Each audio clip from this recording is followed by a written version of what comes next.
and today I'm going to talk about improving drug solubility in a disorderly fashion. Okay, so when you take a tablet, have you ever wondered what actually happens when you swallow the tablet in your body? So first of all, the tablet must be broken down.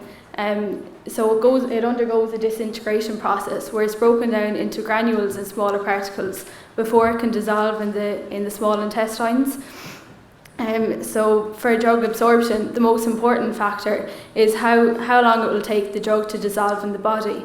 So if this is going to take longer, it's going to take longer for the drug to dissolve and for you to feel the effects of the drug. So the water composition, it's at least 60% in our body fluids. So it's essential that these drugs will dissolve in the water. If not, we're not going to have an effect in the body.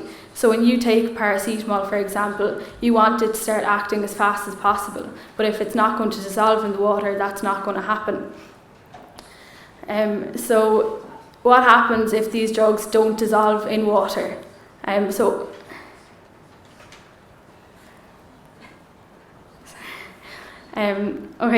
if the drugs don't dissolve in water, that's going to lead to many problems for the drug in the targeted sites. So over 40% of new drugs in pharmaceutical companies have been found to be poorly water soluble. So the FDA have developed a BCS classification system, and these classify the drugs based on their solubilities and permeabilities. So BCS class 1 drugs have a higher solubility, so they're almost 100 times more soluble than BCS class 2 drugs, which have a low solubility. So these BCS class 1 drugs are the optimum drug for the best drug delivery in our bodies. So the disadvantages of poorly water soluble drugs: they have a low rate of absorption in the body. This means that much higher drug dosages are required, and this leads to a higher toxicity of drugs in our body.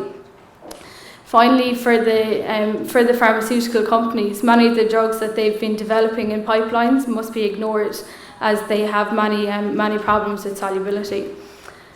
So my research has been looking at producing amorphous solid dispersions to overcome the problem of solubility. So what I'm looking at doing is taking a crystalline drug. So most drugs sold in pharmacies are sold to you in the crystalline form. So this crystalline form, it's a 3D regular shape. It can be compared to a cube.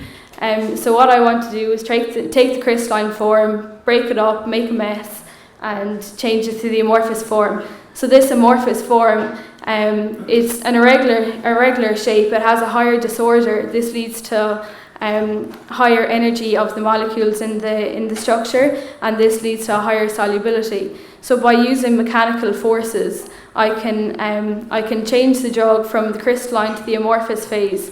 And what I want to do is stabilize the drug using polymer carriers. So these polymer carriers are water loving, so they'll carry the drug into the body and help these drugs to dissolve. So by using amorphous solid dispersions, we can use these to improve the solubility of any drugs, and so these drugs don't have to be ignored by the pharmaceutical companies.